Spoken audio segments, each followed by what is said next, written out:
Promix.me goes Adar and Palestinian, and as much as I'm happy the conflict is brought to light, why do you think, as Israeli, the world is paying all this attention and hate to boost to both sides versus? Yeah, why does Israel Palestine get a disproportionate amount of attention? Um,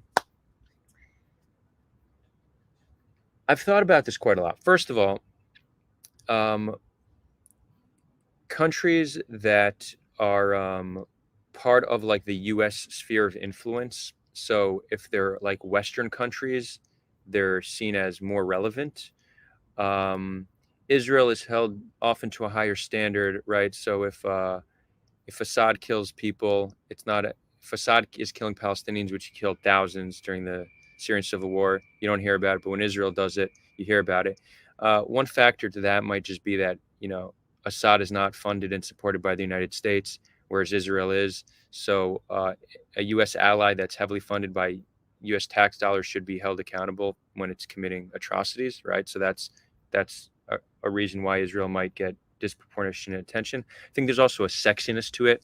I think like the Holy Land, right? It's really been like the center of the world for thousands of years. Endless conflict. You have Jews fighting Muslims over this land. There's a sexiness to it.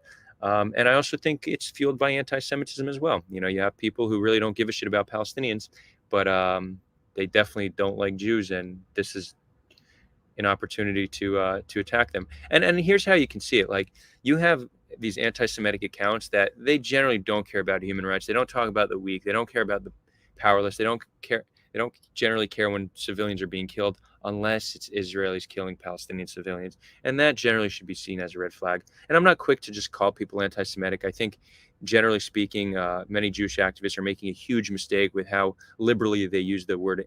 They label people anti-Semitic. It not only dilutes the meaning of the term, getting people to not take it seriously, but it also distances people away from Jews and from Israel. So I think it's an entirely counterproductive form of activism to just label anybody you don't like anti-Semitic. And we see something similar in the racial justice movement and in the gender movements, right? Like, calling people transphobic is very common, and calling people racist is very common if you speak against what the official narrative is. So it's just all in all in a counterproductive form of activism. If you disagree with somebody, don't assume the worst about their intention. Don't label them something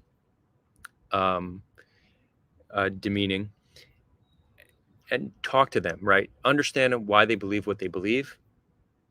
Challenge them on the merit of their ideas. Try to reach common ground.